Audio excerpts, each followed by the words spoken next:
Good morning everyone. आप सभी का बोर्ड्स काफ़ी पास है और हम लोग प्रयास कर रहे हैं कि आप लोग का बोर्ड में कम से कम ऑब्जेक्टिव जितने क्वेश्चन हैं वो सब कवर कर दिया जाए। वीडियो साहब के माध्यम से हमको भी जुड़ने का मौका मिला आप सभी से, इसके लिए वीडियो साहब को बहुत बहुत धन्यवाद। अब मैं चाहता हूं कि आप सभी को कुछ important questions electrostatics chapter, electrostatics बोले तो अस्थिर विद्युत, वो जो चैप्टर है उसमें कुछ इंपॉर्टेंट क्वेश्चंस आप लोग को ऑब्जेक्टिव तैयार करा दिया जाए। तो बिना देर की हम स्टार्ट करेंगे। अब मेरे बारे में आप जान लो। मेरा नाम सौरभ मिश्रा, एसएम सर से मैं फेमस हूं और मैंने बीटेक एमटेक कर रखा है फ्रॉम बिट्स। गोल्ड मेडलिस्ट हूं, मोतिहारी में कई वर्षों से पढ़ा रहा हूं और फिजिक्स वाला पीडब्ल्यू बायजूस जैसे प्लेटफॉर्म को छोड़ अपना प्लेटफॉर्म खुद से सेटअप किया है। तो बिना देर किए एक वीडियो साहब के इनिशिएटिव से और उनके माध्यम से आप सभी से जुड़कर हम बताना चाहते हैं कि आप लोग बहुत अच्छा करने वाले हैं। हम लोग आपके साथ हैं और फिजिक्स में आप लोग फोड़ जाइएगा पेपर। चलिए स्टार्ट करते हैं।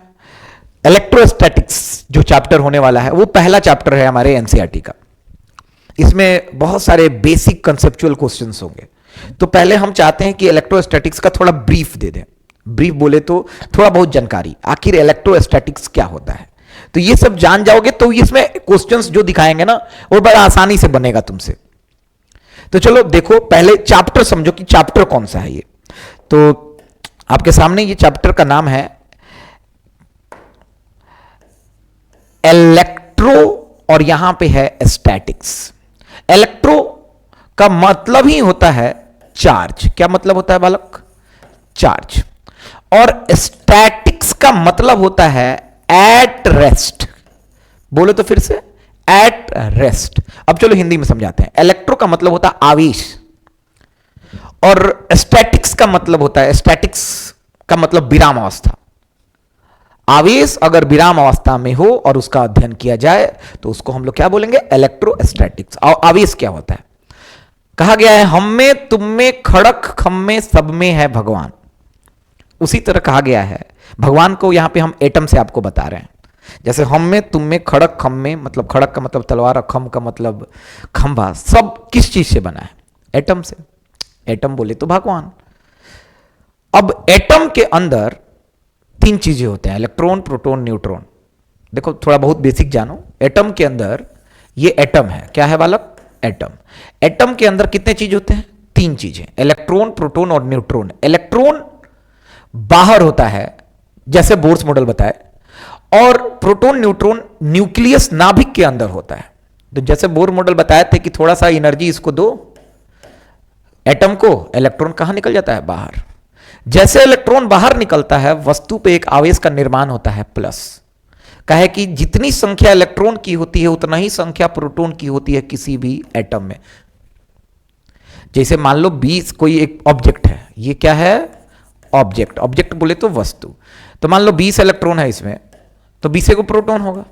अब थोड़ा बहुत ऊर्जा दे दो तो इसमें से इलेक्ट्रॉन निकल जाता है। कहे कि प्रोटॉन इसलिए नहीं निकलता है कि नाभिक में होता है। Simple logic. तो इलेक्ट्रॉन निकलेगा। तो इलेक्ट्रॉन अगर निकलता है तो इस वस्तु में 19 गो इलेक्ट्रॉन और 20 गो प्रोटॉन बचेगा। तो इलेक्ट्रॉन प्रोटॉन पे आवेश बराबर होता है, इसीलिए 20 गो प्रोटॉन 19 गो इलेक्ट्रॉन पे भारी पड़ जाएगा और वस्तु पे कौन सा आवेश निर्माण हो जाएगा? प्लस। उसी तरह मान लो किसी वस्तु पे इलेक्ट्रॉन चला गया, कहीं से आ गया, जैसे ये इलेक्ट्रॉन कोनो वस्तु पे आ गया, तो मान लीजिए 50 गो इलेक्ट्रॉन था पहले, अब 50 गो क्या था? प्रोटॉन था। तो एगो आने के बाद एगो इलेक्ट्रॉन जुड़ गया। जैसे इलेक्ट्रॉन जुड़ा, इलेक्ट्रॉन पे कौन सा चार्ज है? माइनस। तो इस वस्तु पे क्या आ जाएगा? माइनस। यही प्लस और माइनस जो आपको दिख रहा है यही है आवेश। अब देखो शॉर्टकट तो यही बता सकते हैं, ऑब्जेक्टिव पढ़ाने हम आए हैं आपको। और हम चाहते हैं कि इलेक्ट्रोस्टैटिक्स पहले समझ जाओगे तो हो सकता है इस चैप्टर में मजा आने लगे। तो इलेक्ट्रोस्टैटिक्स कुछ नहीं होता है। इलेक्ट्रो का मतलब होता है चार्ज और स्टैटिक्स का मतलब होता है एट रेस्ट। अब चार्ज क्या होता है ये समझाएं। चार्ज किसी भी वस्तु पे पैदा किया जा सकता है। जैसे मान लो ये पेन है, यू तो वस्तु है, कोई भी वस्तु है तो 100% एटम से बना है। इसको थोड़ा सा ऊर्जा देंगे, इलेक्ट्रॉन हो सकता है निकल जाए। जैसे हम इसको रगड़े, तो रगड़ने से ये फ्रिक्शन हो रहा है, घर्षण हो रहा है, घर्षण से उसमें ऊर्जा पैदा हो रहा है, उष्मा ऊर्जा, मतलब थर्मल एनर्जी। इसमें से क्या निकलेगा? इलेक्ट्रॉन निकलेगा। अब हमको पता कैसे चलेगा इलेक्ट्रॉन निकलेगा? तो हम हल्का हल्का पतला पतला छोटा छोटा कागज का टुकड़ा में इसको सटाएंगे तो कागज का टुकड़ा सट जाएगा। इसलिए सटेगा कि इस पे मान लो प्लस चार्ज है और इसके कागज के अंदर इलेक्ट्रॉन भी होगा, प्रोटॉन भी होगा, तो इतना हल्का होने के कारण प्लस और माइनस में आकर्षण होगा, इलेक्ट्रॉन वहां चिपक जाएगा, मतलब कागज ले चिपक जाएगा। तो इससे सिद्ध हो जाएगा कि इस पे कुछ ना कुछ तो है, उसी कुछ ना कुछ को चार्ज कह दिए। क्या कह दिए बालक? चार्ज। अब चार्ज दो अवस्था में हो सकता है, एक तो रुका हुआ, एक चलता हुआ। तो जिसमें रुका हुआ हो और उसका अध्ययन करें, मतलब अगर चार्ज है, जैसे ही चार्ज है मान लो, रुका हुआ है, और इसका अध्ययन करने जाएं कि क्या क्या आसपास क्या हो रहा है, क्या इसमें आके चिपक रहा है, ये क्या क्या कर सकता है, तो अगर इसके बारे में अध्ययन करेंगे तो वही है इलेक्ट्रोस्टैटिक्स, स्थिर वैद्युत। तो ये थोड़ा बहुत इंट्रोडक्शन था इस चैप्टर का, और हम चलेंगे इसको समझने, पूरा एक एक ऑब्जेक्टिव चलेंगे समझने। तो प्लीज गाइज, प्लीज, मतलब हम कोशिश करेंगे कि अपना 100% दें। ये चैप्टर्स को हम लोग पढ़ाते हैं 2 महीने में, और इसको हमको अभी कवर करना है ऑब्जेक्टिव्स। आप लोग उम्मीद है कि पढ़े होंगे, 3 तारीख को पेपर है, तो 100% आप पढ़े होंगे। तो हम स्टार्ट करते हैं कुछ important objective, PYQ, previous year question paper, और देखते हैं कि तुमसे बनता है कि नहीं। हम समय भी देंगे, समय क्या देंगे, आप पॉज करके खुद से बनाना, उसके बाद आंसर चेक करना, और हम नए नए चीजें इसमें बताएंगे। SI यूनिट कैसे निकालोगे, डायमेंशन कैसे निकालोगे, मतलब बीमा कैसे निकालोगे। तो वेट मत करो, स्टार्ट करते हैं। और इसको 2x करके बिल्कुल मत देखना, बहुत मजा आने वाला है इस पूरे लेक्चर में, और हम बहुत इनर्जेटिक फील कर रहे हैं। आई होप कि तुम लोग भी बहुत इनर्जेटिक फील कर रहे होगे। So let's begin. My self Saurabh Mishra, SM sir, और हम पूरा प्रयास कर रहे हैं कि इस वीडियो के माध्यम से तुम लोगों को 100 आउट ऑफ 100 स्कोर करा पाए। और ये सब का क्रेडिट BDO सर को जाता है, block development officer of Areraj. Is very kind और बहुत ही ऑनेस्ट व्यक्ति हैं, और ये इनिशिएटिव स्टार्ट किए हैं। बहुत सारे हमारे 11 टीचर्स की टीम है जो बहुत लगातार रात दिन मेहनत कर रही है आप लोगों के लिए। तो लेट्स बिगिन। चलो नेक्स्ट पेज में आते हैं। नेक्स्ट पेज क्या? इलेक्ट्रोस्टैटिक्स। याद रखना, पहला क्वेश्चन आपके सामने ये है, SI यूनिट ऑफ परमिटिविटी, पैरा वैद्युतांक, इसको विद्युशीलता भी कहते हैं। तो लेट्स बिगिन कि आखिर होता क्या है, ये आया कहां से। इसको बोलते हैं एप्सिलॉन नॉट। क्या बोलते हैं बालक? एप्सिलॉन नॉट, एप्सिलॉन, और नॉट ऐसे लिखा जाता है। एप्सिलॉन नॉट आखिर क्या होता है, ये कहां से आया, ये सब हम आपको थोड़ा सा ब्रीफ करके बताते हैं, और होप सो कि आप समझेंगे। चलो बाबू, चार्ज को Q से सूचित किया जाता है, इतना जान जाओ। ये मान लो एक चार्ज है, उसको सूचित किससे किए बालक? Q से। Q 2 प्रकार के हो सकते हैं, प्लस और माइनस, ये बेसिक चीजें हैं। दूसरा कि प्लस माइनस में आकर्षण, और माइनस माइनस में विकर्षण, और प्लस प्लस में विकर्षण होता है, मतलब समान आवेशों में विकर्षण और असमान आवेशों में आकर्षण होता है। हम प्रयास कर रहे हैं कि पूरा हिंदी माध्यम में भी डील करें और इंग्लिश में भी डील करें, क्योंकि आप डिजर्व करते हो दोनों चीज, हिंदी इंग्लिश दोनों। इसीलिए सर ने भी जो PPT तैयार किए हैं हमारे सर, वो भी हिंदी इंग्लिश दोनों लिखे हैं कि आप दोनों सीखो। चलो, SI यूनिट ऑफ परमिटिविटी कहां से आया? तो चार्ज को किससे डिनोट करते हैं भाई? Q से। तो मान लो 2 चार्जेज है मेरे पास। कितने चार्जेज हैं? 2 चार्जेज रुके हुए हैं, इसीलिए तो इलेक्ट्रोस्टैटिक्स पढ़ रहे हैं। एक का नाम है Q1, तो दूसरे का नाम है Q2। मान लीजिए दोनों के बीच की दूरी है R। R बोले तो कोई भी 2 मीटर, 1 मीटर, 10 सेंटीमीटर, कोई भी दूरी हो सकता है। तो बाबू अगर ये प्लस प्लस हुए तो दोनों में विकर्षण बल लगेगा, अगर ये प्लस और ये माइनस हुआ तो आकर्षण बल लगेगा, यानी बल लगेगा 100% बल तो लगेगा दोनों में, आकर्षण या विकर्षण। तो बाबू ध्यान से सुनना, मान लेते हैं दोनों प्लस प्लस है तो इस पे विकर्षण बल लग रहा है। विकर्षण बल इस पे मान लो F लगा, तो न्यूटन के तीसरे नियम से इस पे भी क्या लगना चाहिए? F लगना चाहिए। ये होता है आंतरिक बल है, इंटरनल फोर्सेस है। एक्शन का रिएक्शन होता है, क्रिया का प्रतिक्रिया होता है। तो अगर इस पे एफ लग रहा है तो इस पे भी एफ लगेगा, एकदम समान परिमाण होगा, खाली दिशा विपरीत होगा। अब जो समझ रहा है वो पूरा बात को समझना, और जो नहीं समझ रहा है, ये एफ जो फोर्स है, बल है, उसके बारे में जिक्र किए एक साइंटिस्ट थे जिनका नाम था कूलम्ब। इसीलिए उनका नाम पड़ गया कूलम्ब्स लॉ। क्या पड़ गया बालक? Coulomb's law. हम लोग रात में शूट कर रहे हैं क्योंकि ऑब्वियस बात है कि समय आपके पास नहीं है। रात दिन मेहनत कर रहे हैं, मच्छर भी है, मेहनत आपके लिए हो रहा है कि आप अच्छा करो और हम लोग बिहार को एक साथ आगे बढ़ा पाए। Coulomb's law. तो कूलम्ब्स लॉ क्या बताया? इस फोर्स के बारे में बताया और बोला कि जो F होता है उसका एक फॉर्मूला होता है, K Q1 Q2 by R square. अब भाई साहब ये K क्या है? तो ये कांस्टेंट है, ऑब्वियस बात है, ये कांस्टेंट ही होगा। Q1 Q2 by R square, ये कहां से सोचे ये सब? तो इतना डीप में स्टोरी नहीं ले जा रहे हैं। अगर हम 2 महीने पढ़ाते आपको तो पूरा डीप में स्टोरी ले जाते और बताते कि भाई न्यूटन लॉ ऑफ ग्रेविटेशन में G m1 m2 by R square को देख के कूलम्ब साहब प्रेरित हुए और ये फॉर्मूला लिख दिए। तो इतना डिटेल में नहीं जाना है। ये देखो F जो फोर्स है जो लग रहा है इन दोनों के मध्य, वो फोर्स का फॉर्मूला लिखे K Q1 Q2 बटा आर स्क्वायर। आर क्या है? दूरी है। Q1 क्या है? इस आवेश का परिमाण है। Q2 क्या है? इस आवेश का परिमाण है। आवेश का परिमाण बोले तो जैसे मान लो Q1 हो सकता है 2 कूलम, हो सकता है Q2 हो सकता है -4 कूलम या +4 कूलम, कुछ भी हो सकता है। तो जो 2 कूलम 4 कूलम आपको दिख रहा है, ये परिमाण यहां पे रखना है Q1 और Q2 की जगह पे।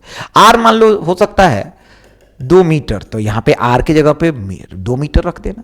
और K क्या है ये जानना जरूरी है। वेयर यहां K जो था वो माध्यम पे निर्भर कर रहा था। किस पे निर्भर कर रहा था बालक? माध्यम पे। माध्यम बोले तो मीडियम पे। मीडियम क्या है? तो जैसे मान लो Q1 Q2 को हवा में रखे हैं, अभी हवा में रखे हैं मान लेते हैं, तो ये माध्यम हवा हो गया। पानी में रख दिए तो पानी माध्यम हो गया। इसको बोलते हैं माध्यम, सराउंडिंग मीडियम। तो चलो देखो, हर क्वेश्चन को डिटेल इसलिए समझा रहे हैं कि बाबू जितना भी पढ़ाया वो समझ पाओ। और हम जानते हैं कि बहुत बच्चे को उतना सुविधा नहीं मिला है, उस तरह का इन्वायरमेंट नहीं मिला है कि बच्चे ज़्यादा से ज़्यादा सीख पाए। लेकिन हम लोग कोशिश है, प्रयास कर रहे हैं कि आप लोग सीखें। चलो, तो वेयर Q1 की ये K क्या है? ये K कुछ नहीं है। K को उन्होंने बोला 1/4 पाई एप्साइलन। क्या बोला इसको? एप्साइलन। एक साइन है जैसे थीटा, कोण को कची से सूचित करते हो, कोण को कची से सूचित करते हो? थीटा। अरे थीटा हई उइंगा एगो नाम पड़ गई एप्साइलॉन। क्या नाम पड़ गया? एप्साइलॉन।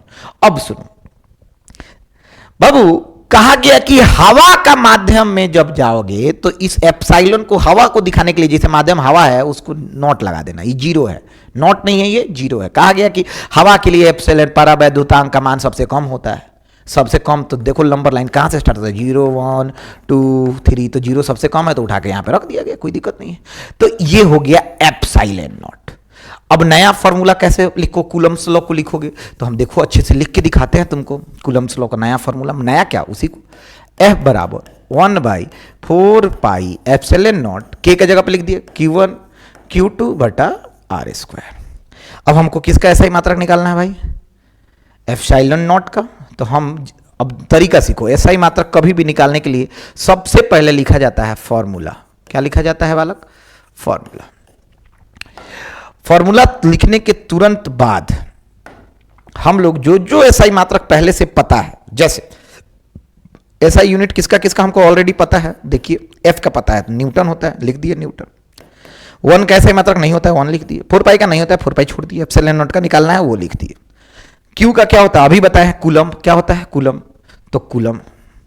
Q2 का भी क्या होगा? कूलम। आर स्क्वायर मतलब मीटर में है, क्या है? मीटर में, तो मीटर कहते हैं। यहाँ पे क्या लिखोगे? Metre square. अब एक काम करते हैं, simple, as simple at that, कोई बड़ा टेंशन नहीं है। एप्सिलॉन को इधर ले जाए, क्रॉस देखो, बटा 1 इधर होगा तो एप्सिलॉन इधर भागेगा, एप्सिलॉन को उधर लेगा। न्यूटन नीचे आएगा ना, बिल्कुल नीचे आएगा। कूलम स्क्वायर ऊपर हो गया और नीचे क्या आ गया? Newton metre square. तो हमारे पास एप्सिलॉन नॉट का क्या आ गया है बालक? एसआई मात्रक। क्या आ गया है? एसआई मात्रक। कूलम स्क्वायर बटा न्यूटन मीटर स्क्वायर। तो देखो इसको ऐसे भी लिख सकते हो, जो नीचे होता है उसको ऊपर ले जाओ, ऊपर वाला को ऊपर छोड़ो, सी कूलम स्क्वायर, न्यूटन का पावर -1 और मीटर स्क्वायर तो मतलब मीटर का पावर -2। तो हम देखते हैं कि आखिर कौन सा है इसमें। तो ये पहला option is the correct answer. आप मिला लो, एग्जैक्ट मैच कर रहा है।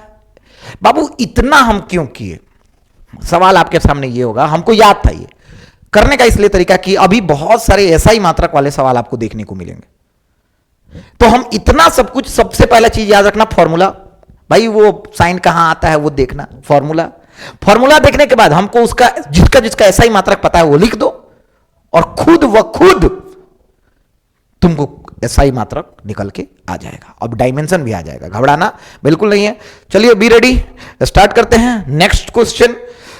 ओके, तो क्वेश्चन नंबर 2, हाँ ये भी बड़ा अच्छा क्वेश्चन है, ये गॉस लॉ पे है, गॉस का नियम।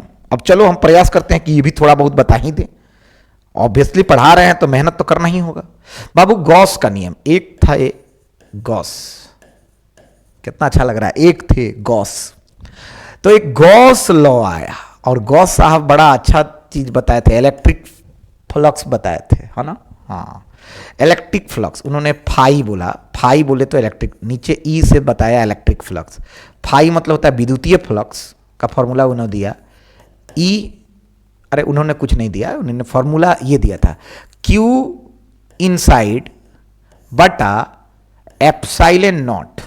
ये क्या था, गॉस का नियम है बाबू, इसको बोलते हैं इलेक्ट्रिक फ्लक्स। क्या बोलते हैं बालक, इलेक्ट्रिक फ्लक्स। हम तो बोल रहे हैं कि पूरा देखो, देखो हम जानते हैं कि तुम लोग बोर भी होते हो, पॉज करके छोड़ना मत, पूरा कंप्लीट करके वीडियो खत्म करना और इसको चैनल को बिल्कुल सब्सक्राइब करना। We have to support such initiatives.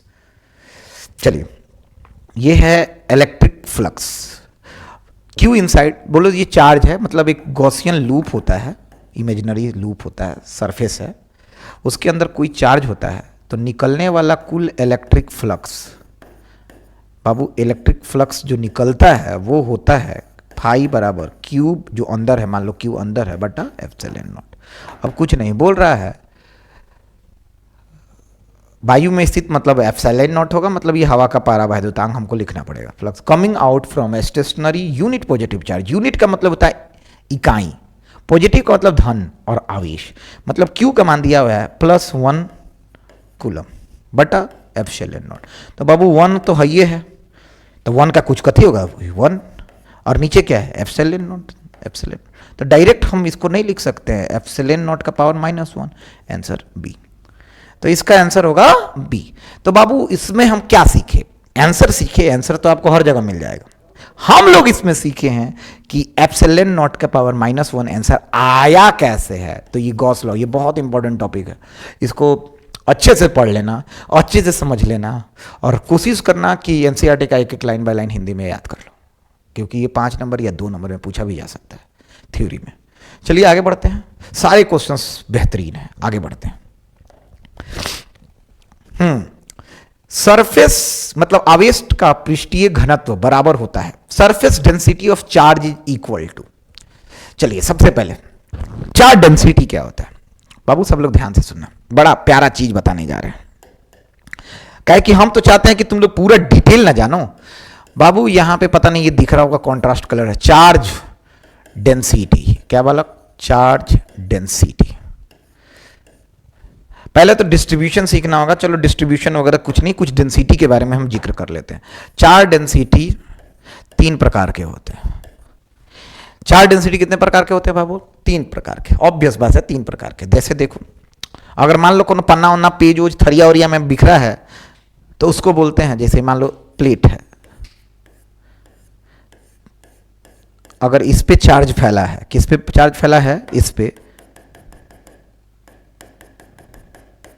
तो पूरा एरिया पे फैलता है। काहे कि थरिया में क्या मिलेगा, एरिया, तो इसको बोलेंगे कौन सा charge density, surface charge density. क्या बोलेंगे, सरफेस चार्ज डेंसिटी। अब उस सरफेस चार्ज डेंसिटी को अक्सर किससे डिनोट किया जाता है? सिग्मा से। बाबू सरफेस सतह आवेश घनत्व, वही चीज पूछा है, सतह आवेश घनत्व। अभी इसका जिक्र करेंगे, लेकिन बाकी का दो क्या होता है? एक होता है लाइन, जैसे कलम हुआ तो कलम पे चार्ज फैला हुआ है खाली लंबाई पे, तो इसको बोलते हैं रेखीय आवेश घनत्व, अंग्रेजी होता है लाइन चार्ज डेंसिटी। और उसी तरह होता है, मान लो एगो पानी का बोतल पानी भरल बा में, तो हमें चार्ज फैलल बा, मान लेते हैं कोई इंसुलेटर है, इंसुलेटर में ही भाई वॉल्यूम चार्ज डेंसिटी होता है। जैसे ये मान लीजिए 3D ऑब्जेक्ट है, पूरा भरा हुआ है, इंसुलेटर का है मतलब कुचालक का बना हुआ है, तो अगर इसके अंदर चार्ज है, क्या है बालक? चार्ज, तो ये पूरा वॉल्यूम में भी होगा, वॉल्यूम का मतलब पूरा आयतन में बिखरा होगा, तो इसको बोलते हैं वॉल्यूम क्या बालक? Charge density. बाबू इसको हम लोग लैम्डा से सूचित करते हैं, सॉरी लैम्डा से, हाँ, और इसको हम लोग सूचित करते हैं रो से। अब सबके बारे में थोड़ा बहुत जान जाते हैं, फॉर्मूला बेसिक है कि आप लोग फॉर्मूला याद कर लीजिए, हम जितना हो सकता है उतना हम बताने का प्रयास कर रहे हैं। बाबू इसका फॉर्मूला होता है लैम्डा में, भाई लाइन में बिखरल बा तो लेंथ में बिखरल होता है, होता है क्यू बाई एल। क्या होता है? Q by L. उसी तरह ये सरफेस है, तो सरफेस का होता है सिग्मा बराबर क्यू बाई ए, और इसी तरह रो बराबर होता है क्या बालक? और रो बराबर, घबराइए मत, कोई बड़ा चीज नहीं पढ़ा रहे हैं, हाँ, और रो बराबर होता है क्यू बाई वी। तो ये सिग्मा के बारे में हमको जानकारी लेना है आज। किसके बारे में? सिग्मा के बारे में। यही होता है सतह आवेश घनत्व। तो इसका क्या पूछा है? हाँ, तो क्यू बाई ए, तो यहां पे ऑप्शन मिलाते हैं, क्यू बाई ए चार्ज बटा एरिया, आवेश बटा पृष्ठ। देखते हैं, कुल आवेश बटा कुल आयतन ना हुई, ये किसका फॉर्मूला होता है? कुल आयतन का, ये होता है वॉल्यूम चार्ज डेंसिटी, तो ये ना हुई। कुल आवेश बटा कुल क्षेत्रफल, जी हाँ बिल्कुल, इज द बी द 100%, क्या है be the answer, correct answer है। देखो कुल आवेश बटा कुल क्षेत्रफल, कुल क्षेत्रफल। अगर बताइए कुल क्षेत्रफल, कुल आवेश बटा कुल क्षेत्रफल, अरे अरे A option and B option are same, right? तो ए बी दोनों सही है, ये मिसप्रिंट हुआ होगा मे बी। कुल आयतन, कुल आयतन, C and D are the same, तो ये दोनों गलत ही हैं। ए या बी में से दोनों में से कोई मार सकते हैं, हो सकता है मिसप्रिंट हुआ हो। अगर यहाँ पे कुल क्षेत्रफल नहीं लिख के, टोटल एरिया ना लिख के यहाँ पे लेंथ लिख देता, क्या लिख देता? लेंथ, तो ये बन जाता ये लैम्डा, क्या बन जाता? लैम्डा। तो ये ऑप्शन हो जाता, तो 3 ऑप्शन हो जाते हैं। याद रखना ये तीनों में से कोई पूछा जा सकता है। सबका ऐसा यूनिट भी बड़ा इंपॉर्टेंट है, जैसे इसका ऐसा यूनिट लैम्डा वाला का रेखीय आवेश घनत्व, कोई बताएगा? अगर बताओ तो कमेंट करके बताओ। कुलम बटा लंबाई क्या होता है? Metre, coulomb per metre. इसका कोई बताओ, कुलम क्या होता है बताओ? कुलम बटा एरिया क्या होता है? Metre square. अच्छा इसका कोई बताएगा? जी हाँ, कुलम बटा मीटर क्यू, क्योंकि आयतन का मीटर क्यू होता है ना। तो तीनों का आपको एसआई मात्रक भी हम चाहते हैं कि अपने अपने कॉपी में लिख लीजिए। ये सारा फोटो बना लीजिए, और नहीं होता है तो स्क्रीनशॉट ले लीजिए। देखो आंसर बताना नहीं है हमको कंसेप्ट लेके चलना है। अगर कंसेप्ट बताया तो ये चैप्टर बड़ा आसानी से निकल जाएगा। चलिए नेक्स्ट क्वेश्चन पे चलते हैं। बड़ा कम क्वेश्चन हुआ है 3, अब जल्दी जल्दी निकालते हैं। इलेक्ट्रिक डाइपोल, बाप रे, फिर से एक नया कंसेप्ट आने वाला है। इलेक्ट्रिक डाइपोल क्या होता है? तो देखो, डाई मतलब दुई, अपोल मतलब छोर। तो अगर दो गो चार्ज, एगो प्लस क्यू आ एगो माइनस क्यू को दूर पे एगो रख दिए, डंडा में बांध के पकड़ के रख दें, तो इसको बोल देंगे, इस फोटो को बोल देते हैं डाइपोल। और किसका बना हुआ है? चार्ज का। तो चार्ज को हम लोग इलेक्ट्रिक बोलते हैं, इलेक्ट्रॉन से आया है इलेक्ट्रिक वर्ड, इलेक्ट्रिक डाइपोल, विद्युतीय द्विध्रुव। बाबू अब सुनो, कहा जाता है कि अगर दो आवेशों, मतलब दो विपरीत आवेशों के मध्य बहुत कम दूरी हो, जैसे मान लो आधा आधा माप लेते हैं, ये है ये है, तो दूरी कितना हो गया? टोटल डिस्टेंस बताओ तो 2a है।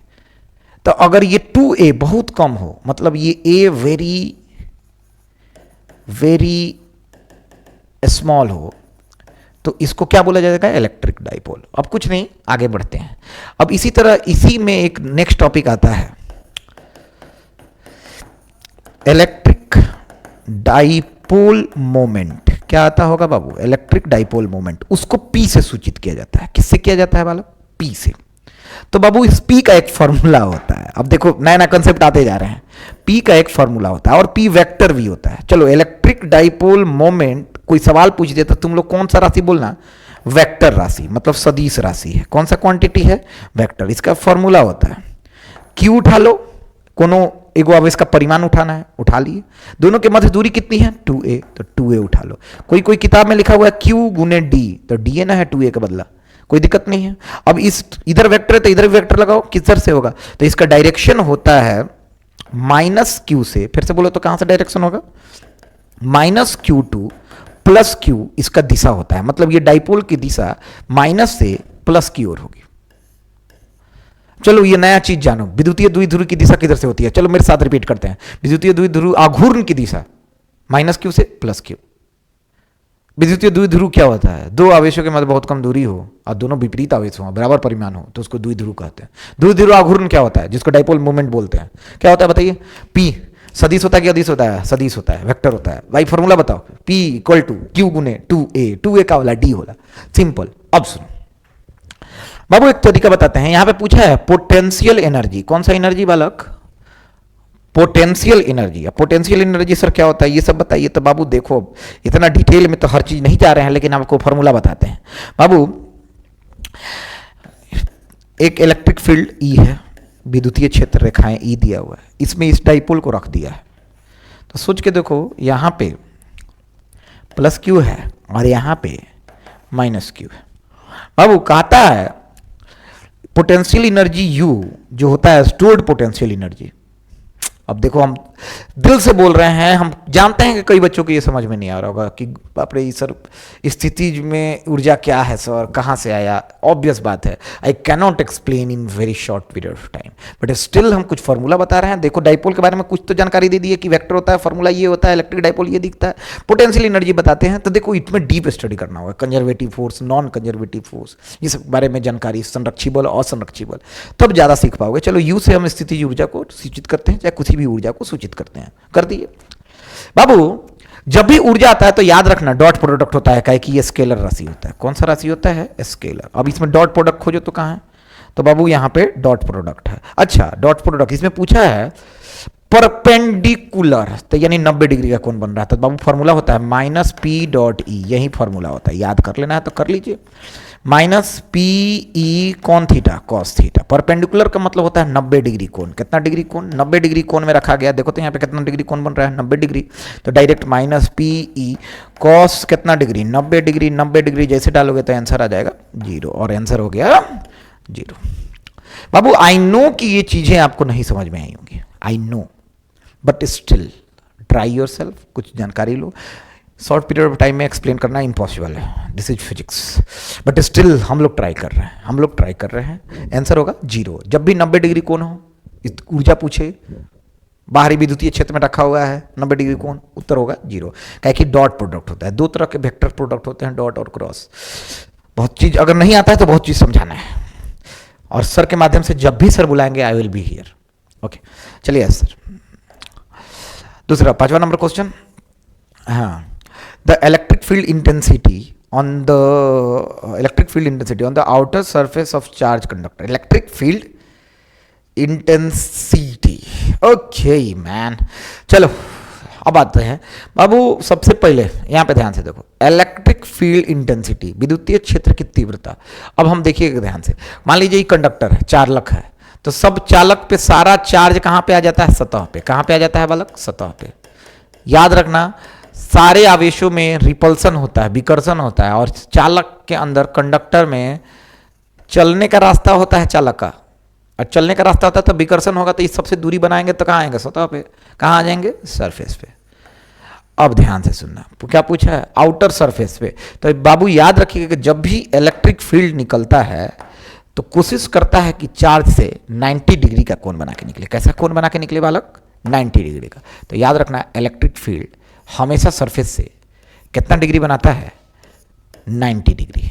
विद्युतीय क्षेत्र रेखाएं किसी भी चालक के सतह से कितना डिग्री कोण बनाएंगे, यहाँ पे त्रिज्या स्पर्श रेखा खींचना, कितना डिग्री बनेगा, 90 डिग्री, 90 डिग्री। कितना कोण बनेगा, 90 डिग्री। तो आंसर होगा, आंसर क्या होगा, सतह से लंबवत। Answer number B. तो ये करेक्ट आंसर होगा। बाबू ये इलेक्ट्रिक फील्ड के लाइन के प्रॉपर्टीज में लिखाया जाता है। आगे बढ़ते हैं। आई नो कि बहुत कुछ नहीं आ रहा है, बट ट्राई करो यार, ट्राई योर सेल्फ, और 100% तुम सीखोगे। चलो सब लोग इसमें एक कंसेप्ट जाने, इसमें दो बेसिकली कंसेप्ट जाने। इलेक्ट्रिक चार्ज चालक के कहां पे आ जाता है? सरफेस पे, सतह पर। दूसरा, क्यों आते हैं?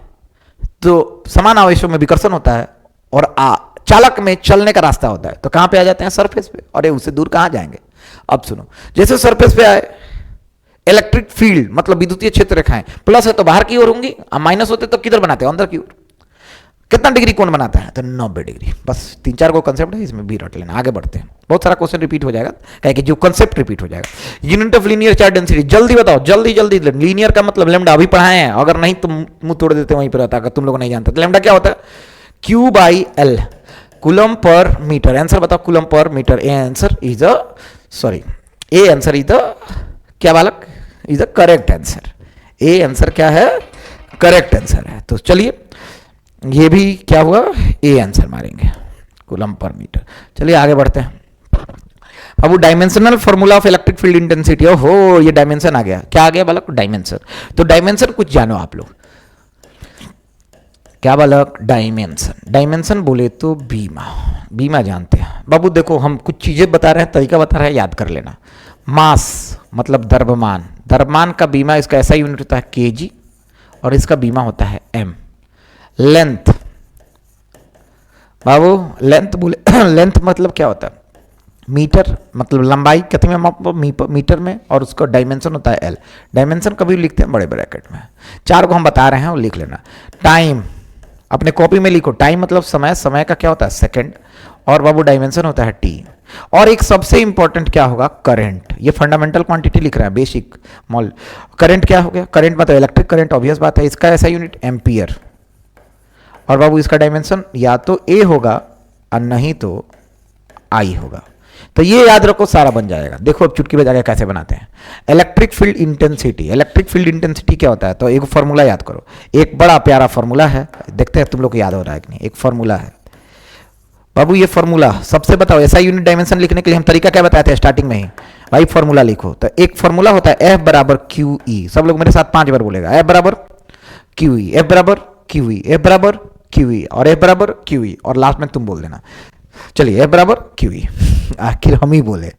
चलो तो E बराबर क्या होगा? बताओ बताओ बताओ बताओ। E बराबर होगा F बटा Q। हमको क्या निकालना है?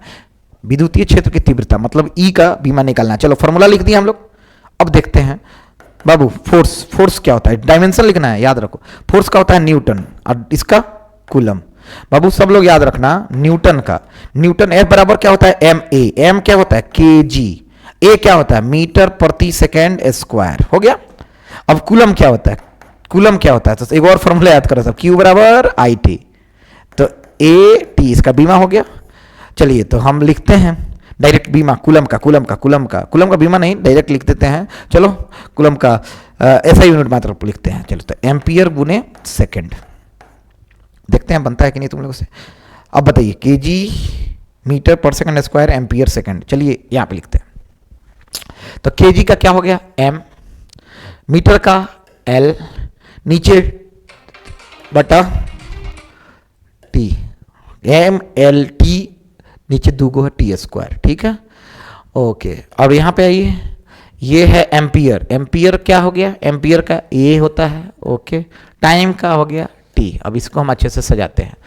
तो बाबू ML ऊपरे था, T 1 2 और 1 3, तो ऊपर नीचे से ऊपर जाएगा तो माइनस हो जाएगा, यानी T का पावर -3, और A का पावर -1, यानी M का पावर 1, L का पावर 1, T का पावर -3, A का पावर 1। बड़ा ब्रैकेट में घेर दो और देखो M का पावर 1, MLT -3 है ना, T -3 A -1, आंसर होगा B नंबर। देखो हम इसको, हमको याद था, क्या था बालक? याद था, लेकिन हम कोशिश कर रहे हैं कि तुमको डायमेंशन निकालने हैं। चलो स्क्रीनशॉट ले लो, ये बीमा होता है फॉर्मूला 2 1 1 2 फॉर्मूला, नया चीज है। चलो तुम्हारे लिए पुराना है बाबू। डायमेंशन इसका कितना लोग आएगा? सर MLT -2 हमको पता था, आया कहां से? MLT -2 यही ना है बाबू। फटाक ना सबका बीमा चढ़ाओ, उत्तर निकालो, और यही काम तुमको हर जगह करना है बीमा के लिए। चलिए हम आगे बढ़ते हैं। कितना? 7 क्वेश्चन हो।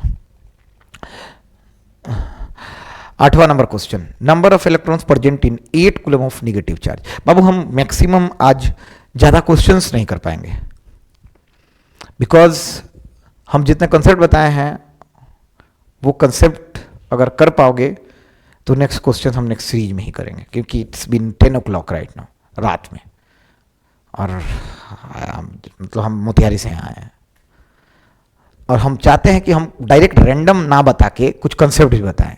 अरे भाई इंपॉर्टेंस तभी तो होगा कि आपको लगेगा कि सर का लेक्चर देखना जरूरी है। आंसर तो आपको गूगल पे भी मिल जाएगा, चैट जीपीटी पे मिल जाएगा, लेकिन कंसेप्ट समझाने के लिए टीचर का ही जरूरत पड़ेगा।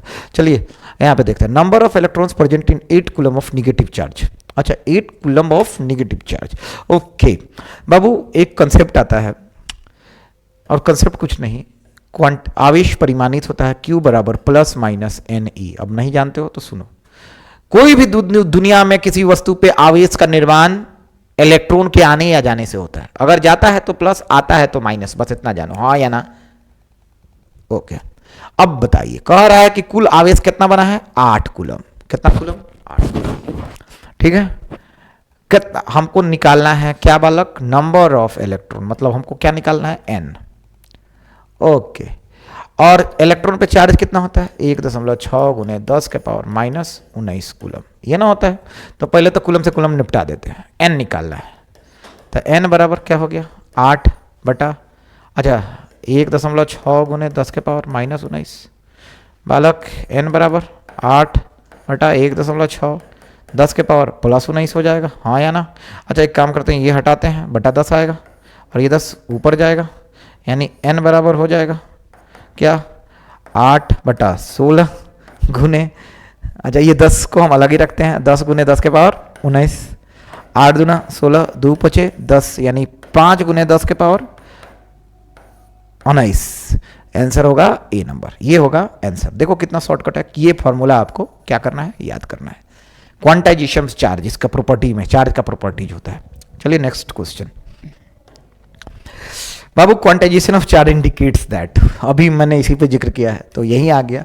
आवेश का परमाणुकरण क्या होता है? तो बेसिकली Q बराबर है नहीं, किसी भी वस्तु में आवेश का निर्माण इलेक्ट्रॉन के आने और जाने से ही होता है, यानी किसी वस्तु पर आधा टुकी इलेक्ट्रॉन ना जाए, ना ही निकली, मतलब टुकी का मतलब होता है फ्रैक्शनल में चार्ज इलेक्ट्रॉन का नहीं हो सकता है।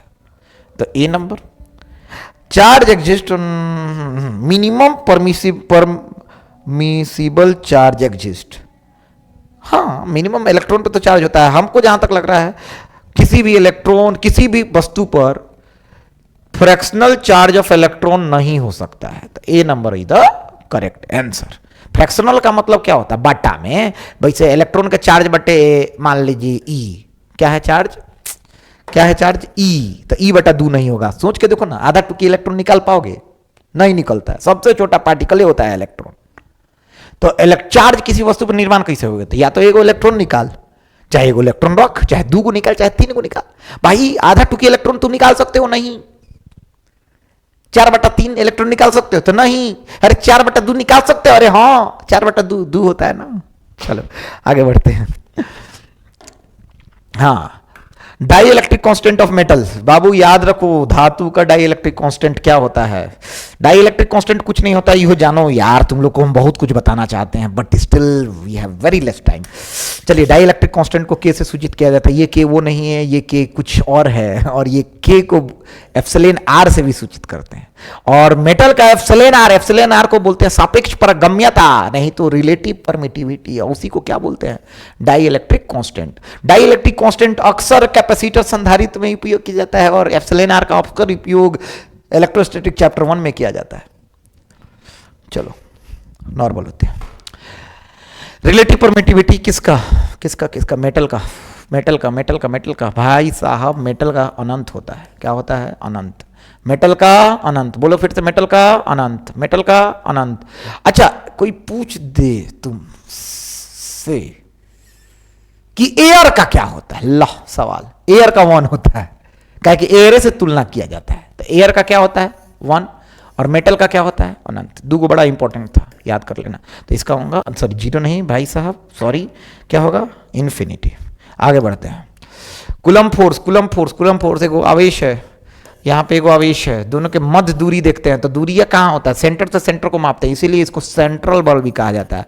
देखो कूलम फोर्स को कौन सा बल, सेंट्रल फोर्स पहला।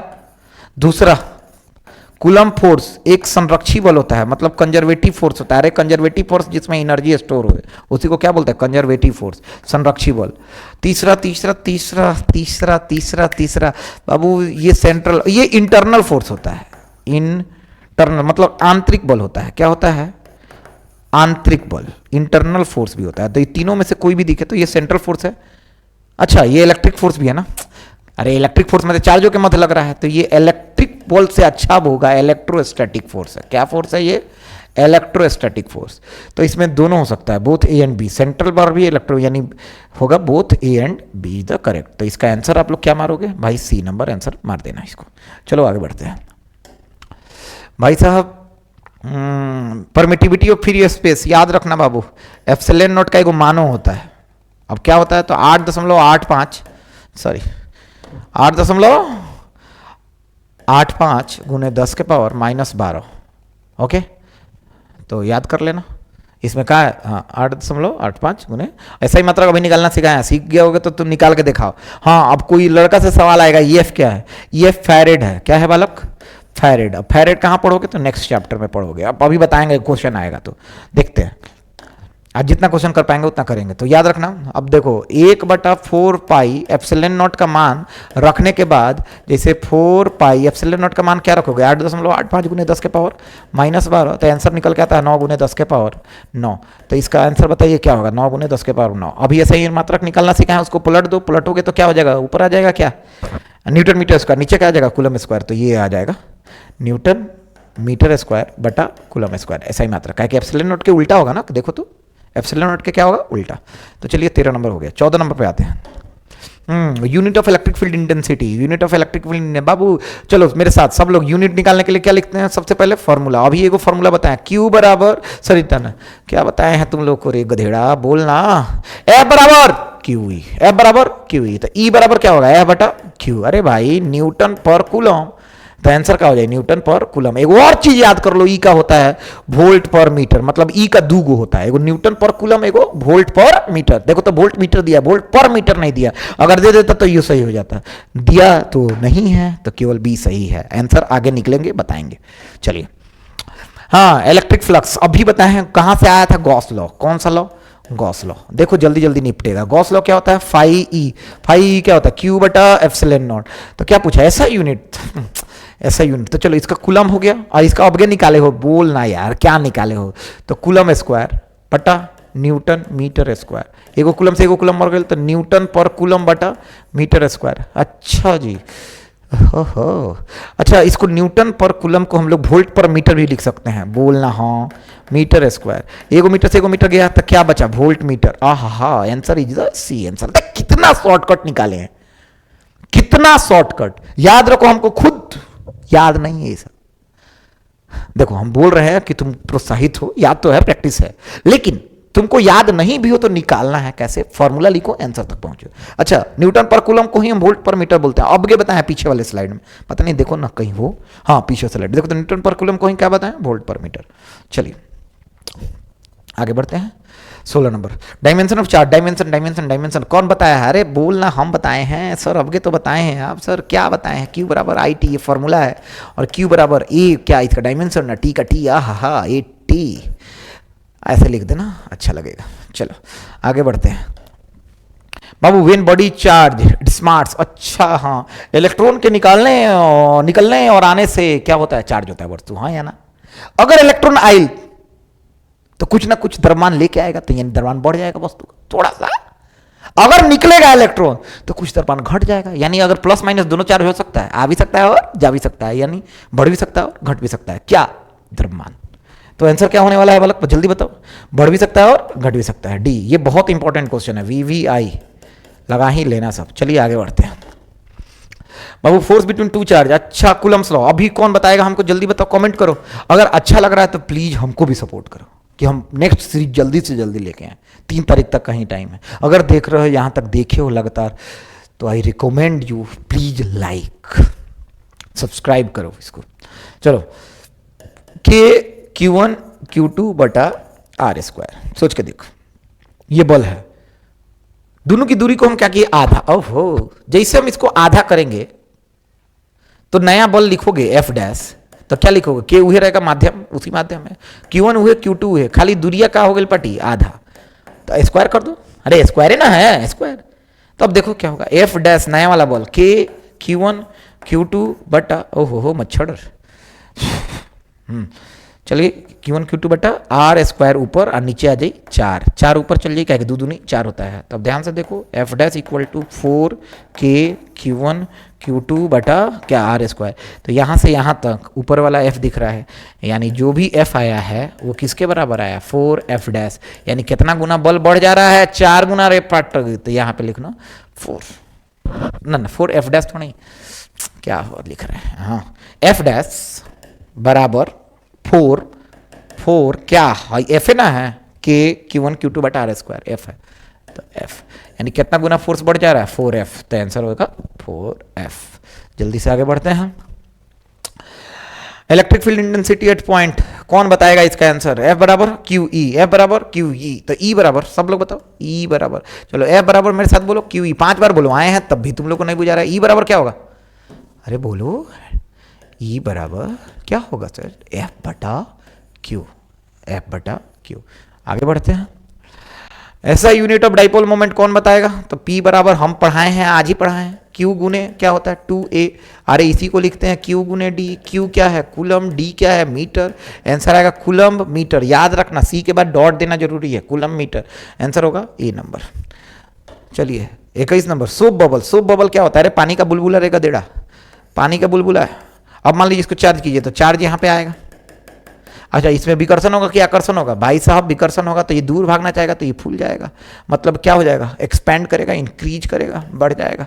क्यों बढ़ गया, काहे कि इसमें क्या हो रहा है, रिपल्सन, क्या हो रहा है, रिपल्सन। आगे बढ़ेंगे, हाँ स्टेशनरी चार्ज प्रोड्यूसेस, हाँ क्या, अब सुनो सब लोग, ये बड़ा अच्छा कंसेप्ट है, ये चार्ज है बाबू, ये रुका हुआ है, तो बाबू रुका हुआ है तो एक एक चीज उत्पन्न करता है अपने आसपास, अभी जानो क्या उत्पन्न करता है बाबू, ये उत्पन्न करता है एक चीज जिसका नाम है इलेक्ट्रिक फील्ड, विद्युतीय क्षेत्र अपने तरफ उत्पन्न करता है, किसमें बालक, ये रेस्ट में होता है। तो बाबू अगर ये चल दे तो मोशन में आ जाता है, किस में आ जाता है, तो ऑब्वियस बात है चलेगा तो मोशन में आएगा, मोशन में आ गया तो ये 2 चीज उत्पन्न करता है, एगो इलेक्ट्रिक फील्ड और एगो मैग्नेटिक फील्ड, चुंबकीय क्षेत्र और विद्युतीय क्षेत्र दोनों का गुण इसमें आ जाता है।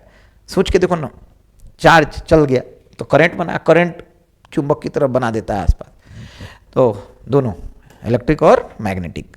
देखो इसको डिटेल में ही बताया जा सकता है, एक्सेलरेटेड चार्ज इलेक्ट्रोमैग्नेटिक रेडिएशन भी प्रोड्यूस करता है, त्वरित आवेश विद्युत चुंबकीय तरंग भी उत्पन्न करता है, बड़ा अच्छा चीज बताया जा सकता है, लेकिन स्टिल थोड़ा सा कम नॉलेज, टाइम का अभाव है, आपको ज़्यादा जानना है, कम मतलब समय में ज़्यादा स्कोर करना है, पूरा मेहनत किया जा रहा है। चलिए आगे 22-23 नंबर पे देखते हैं। Which of the following charge is not possible, सोच के बताओ कौन सा चार्ज पॉसिबल नहीं होगा, तो Q बराबर सब लोग बताइए NE, तो देखा ना N क्या होगा 1 2 3 4 कुछ हो सकता है, हाँ या ना। आई क्या है 1.6 गुने 10 के पावर -19, तो बाबू 1 होगा तो क्या होगा 1, 2 होगा तो 2, तो 3 16 दूना 32, 16 3 48, तो देखो ना 32, ये हो सकता है पॉसिबल, ये हो सकता है पॉसिबल, ये हो सकता है, हाई कहियो नहीं होगा, तो दिस इज व्हाट इम्पॉसिबल, तो C number is the correct answer, C answer इसका करेक्ट है। आगे बढ़ते हैं, आगे बढ़ते हैं बाबू, अभी हम तुम लोग को बताया है फ्लक्स, फ्लक्स फ्लक्स, अच्छा इलेक्ट्रिक डाइपोल है, इलेक्ट्रिक डाइपोल क्या होता है, कौन कौन बताएगा जल्दी बताओ, प्लस Q, इधर इधर क्या है -Q, और इसको हमने किस में रख दिया, गॉसियन सरफेस में रख दिया। अब बताओ प्लस वाला इलेक्ट्रिक फील्ड निकालता है और माइनस वाला उतना ही इलेक्ट्रिक फील्ड ले लेगा, तो फ्लक्स का मतलब टोटल इलेक्ट्रिक फील्ड लाइन होता है, कुल विद्युतीय क्षेत्र रेखाओं का सम होता है, क्या होता है, फ्लक्स होता है। तो बताओ 2 गो निकला 2 गो आया, तो कुल फ्लक्स कितना हो गया बात, आंसर हो गया 0, प्लस और माइनस 4 कुल चार्जो कितना हो गया, चलो एक फॉर्मूला से भी बैठ लो, Q इनसाइड बटा क्या होता है बालक, एप्सिलॉन नॉट, Q इनसाइड कितना हो गया, plus Q plus minus of Q बटा एप्सिलॉन नॉट, प्लस माइनस क्या हो गया, कट गया, आंसर क्या आ गया 0, आंसर हो गया 0।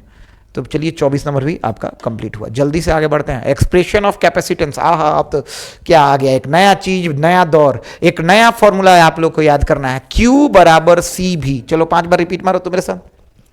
Q बराबर सी वी, Q बराबर सी वी, Q बराबर सी वी, Q बराबर सी वी। 5वां बार तुम लोग बोलो। अब ध्यान से सुनना, Q क्या होता है, चार्ज, सब लोग जानते होंगे। और ये C क्या होता है सर, तो धारिता होती है, मतलब कैपेसिटेंस होता है। क्या होता है बालक, कैपेसिटेंस। और सर V क्या होता है, वोल्टेज होता है। क्या होता है, वोल्टेज। अगर ये फॉर्मूला याद है तो हमको लगता है कि कोई भी यूनिट डायमेंशन में आपको प्रॉब्लम नहीं होने वाला। तो चलिए एक्सप्रेशन फॉर कैपेसिटेंस कौन बताएगा। C बराबर यहां से क्या आने वाला है, तो Q बटा भी। तो आंसर हो गया क्या, ए नंबर, Q बटा भी। अब देखो इसको भी बहुत डिटेल पढ़ाया जा सकता है, parallel plate capacitor, spherical capacitor, बहुत सारी चीजें बताई जा सकती है। तो आज will take up to 30 questions and tomorrow हम यहाँ पे आने वाले हैं और 30 क्वेश्चन फिर से लेंगे। और याद रखो हम जो भी पढ़ा रहे हैं डिटेल में पढ़ा रहे हैं। चलो आगे देखते हैं। नॉन कंडक्टिंग, अच्छा नॉन कंडक्टिंग का मतलब क्या होता है, अचालक कुचालक बोलो। क्या बोलो, कुचालक। कुचालक क्या होता है, अभी बताया है तुम लोग, चार्ज डिस्ट्रीब्यूशन, आवेश का वितरण, आवेश घनत्व, शायद स्क्रीनशॉट लिए होगे, देख लो। आवेश घनत्व में 3 तरह का होता था, कौन कौन, लीनियर, सरफेस और वॉल्यूम, रेखीय, पृष्ठीय और क्या था, वॉल्यूम वाला। तीनों का फॉर्मूला शायद तुम लोग को याद होगा, नहीं याद है तो पीछे जाके पॉज करो और स्क्रॉल करो, अभी हम लिखवाए हैं। चलो ठीक है। तो किसमें होता था वॉल्यूम चार्ज डिस्ट्रीब्यूशन, नहीं याद आ रहा होगा, नहीं याद आ रहा होगा। वॉल्यूम चार्ज डिस्ट्रीब्यूशन किसमें होता है, तो बाबू इंसुलेटर में होता है। किसमें होता है, इंसुलेटर। इंसुलेटर का बोले तो क्या है, अरे नॉन कंडक्टिंग। अब ध्यान से सुनो, चार्ज कैसे डिस्ट्रीब्यूट होता है, तो केवल सतह पे ना भाई, अंदर होता है, तो हाँ भाई, तो इनसाइड ऑल्सो, यस अंदर भी होता है। अभी हम बताए भी हैं, जाके देखना। चलिए आगे बढ़ते हैं 27 नंबर क्वेश्चन पे। रिलेटिव परमिटिविटी, अच्छा अगर ये बताए हैं तो तुम लोग कमेंट करो तो जल्दी से। एप्सिलॉन आर, एप्सिलॉन आर क्या होता है भाई, बताओ तो सब लोग। एप्सिलॉन आर क्या होता है, कौन कौन बताएगा, एप्सिलॉन आर क्या होता है। चलिए चलिए, एप्सिलॉन आर होता है एप्सिलॉन एम बटा एप्सिलॉन नॉट। ये फॉर्मूला होता है। रिलेटिव का मतलब होता है तुलनात्मक, जैसे तुम्हारा रिलेटिव है कोई, नंबर तो बड़ा मस्त आ गया, तो तुम्हारा तुलना होगा रिलेटिव से, जिससे तुलना हो उसको क्या बोलते हैं, रिलेटिव, सापेक्ष। तो बालक देखो, तो तुलना किससे करना है, हमको हवा से तुलना करना है। तो हवा का यहां पे परावैद्युतांक लिखे, विद्युशीलता, और यहां पे उस माध्यम का विद्युशीलता लिखे। यही फॉर्मूला होता है रिलेटिव परमिटिविटी का। अब देखो इसमें कौन सा निपट रहा है, तो भाई मीडियम है, तो यहां पे एम नहीं लिखा है तो नहीं लिखा है, कोई दिक्कत नहीं है, तो आंसर ये है, बात समाप्त। चल आगे बढ़ते हैं। हाँ, इसका ऐसा ही मात्रक बड़ा फेमस है, तो ऊपरों वाला ऐसा ही मात्रक, नीचे वाला ऐसा मात्रक कट जाता है। क्या हो जाता है, कट जाता है। नो यूनिट, कोई यूनिट नहीं होता है रे गधेड़ा, सब कोई यूनिट नहीं होता है। बालक तुम लोग बहुत प्यारे प्यारे बुत्रु हो, गधेड़ा बोल दिए तो बुरा मत मानना। आगे बढ़ते हैं। चलिए डाई इलेक्ट्रिक कांस्टेंट, तो अभी तुम लोग को थोड़ी देर पहले हम बताए थे, रिलेटिव परमिटिविटी को ही डाई इलेक्ट्रिक कांस्टेंट भी बोलते हैं। क्या बोलते हैं बालक, dielectric constant. Dielectric constant को के से सूचित करते हैं और इसको ही एप्सिलॉन आर से सूचित करते हैं। तो there is no confusion at all कि रिलेटिव परमिटिविटी और डाई इलेक्ट्रिक कांस्टेंट में कोई कंफ्यूजन होने वाला है। इसका भी कोई यूनिट नहीं होगा। जी हाँ, बिल्कुल कोई यूनिट नहीं होने वाला। और ज़्यादा अंग्रेजी नहीं बोल रहे हैं हम, हिंदी में भी ट्रांसलेट कर रहे हैं। हम चाहते हैं ये वीडियो में किसी के साथ पार्शियलिटी ना हो, भेदभाव ना हो। हिंदी माध्यम को उतना ही जरूरत है इंग्लिश सीखना, और इंग्लिश को उतना ही जरूरत है हिंदी सीखना, क्योंकि बिहार, मोतिहारी, भारत के कई कोनों में तुम जाओगे। बिहार साइड में रहोगे तो हिंदी हिंदी हिंदी, अगर यहीं साउथ इंडिया में जाओगे तो इंग्लिश इंग्लिश इंग्लिश, और बीच में हो तो दोनों दोनों दोनों। और हम चाहते हैं कि तुम हर जगह अपने आप को एडॉप्ट कर पाओ। चलो आगे देखते हैं। 27, 3 क्वेश्चन और बताने हैं, 30 क्वेश्चन तक ही जाएंगे, और कल हम ट्राई करेंगे, I will try my best to come here. चलो आगे देखते हैं बाबू। Dielectric constant of water, water का कथी होगा, 80 होता है, याद कर लसन। एप्सिलॉन आर कितना होता है बालक, 80। किसका, वाटर का। ज्यादा होता है क्योंकि कंडक्टर होता है, और ज्यादा मेटल हो गया तो अनंत हो जाएगा। एयर होता तो क्या होता, 1 होता। इसका आंसर क्या होगा, 80। और यहां 1 किसका होता है, एयर का। एयर बोले तो हवा। चलिए आगे बढ़ेंगे। Vector form of Coulomb's law, कुछ नहीं होता है, ज्यादा दिमाग नहीं लगाना है। चलो एफ बराबर क्या होता है, सब लोग बताओ। 1/4 पाई एप्सिलॉन नॉट होता है, Q1 Q2 बटा R² होता है। तो बाबू सुनो, वेक्टर फॉर्म में यहां पे डायरेक्शन भी लगाते हैं। डायरेक्शन कुछ नहीं होता है, यूनिट वेक्टर लगाते हैं, यूनिट वेक्टर कुछ नहीं होता है सर, क्या होता है? तो कुछ नहीं, आर वेक्टर बटा मॉड आर, आर स्क्वायर है तो मॉड आर कुछ नहीं होता है, दोनों गुना हो जाएगा, आर क्यू हो जाएगा, 1/4 पाई एप्सिलॉन नॉट, परिमाण लिखो Q1 Q2, हई आर वेक्टर इधर हो गया, 3 गो 1 2 3 तो आर क्यू हो गया, आंसर है ये हो जाएगा। तो यहाँ पे मिलाते हैं कौन सा आंसर है, ओहो A number is the correct answer, 29 भी बन गया। बाबू कूलम्ब लॉ हम पढ़ाए हैं, आते आते टाइम इतना क्यों लिए हैं 3 क्वेश्चन में, क्योंकि हम चाहते थे कि तुम क्वेश्चन हमारे कंसेप्ट से बना पाओ। चलो आगे बढ़ते हैं। Electric field lines, electric field lines क्या होता है?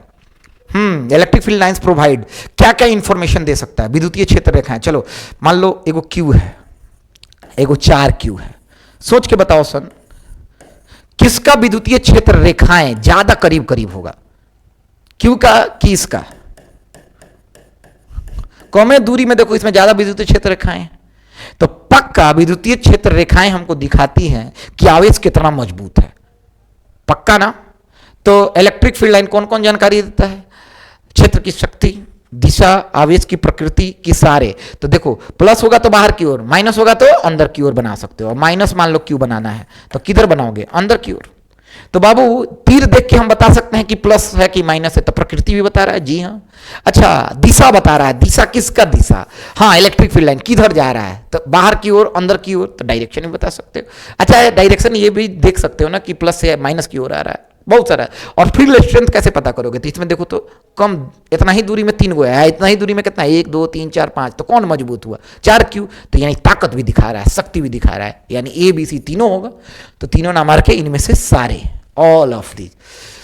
तो आज बस 30 क्वेश्चन का ही रखते हैं, वो ऐसे तो 60 क्वेश्चन बनवाने थे, लेकिन 30 क्वेश्चन इसलिए रख रहे हैं कि टाइम बहुत ज़्यादा हो गया है, और हम पहला सीरीज 30 क्वेश्चन का और दूसरा सीरीज भी 30 क्वेश्चन का कंसेप्ट के साथ इसको पढ़ाया जाएगा। प्लीज़ इस वीडियो को पूरा देखिएगा, बहुत मेहनत से बनाया जा रहा है। बहुत बहुत थैंक यू वीडियो सर, जो बहुत कोऑपरेट किए हम लोगों को, और वो इस इनिशिएटिव लिए हुए हैं और हम उनके साथ हैं, हमारे जैसे बहुत सारे शिक्षक उनके साथ हैं। चलिए आज 26 जनवरी है, happy republic day to everyone. चलिए थैंक यू सो मच। जय हिंद, जय भारत, जय श्री राम।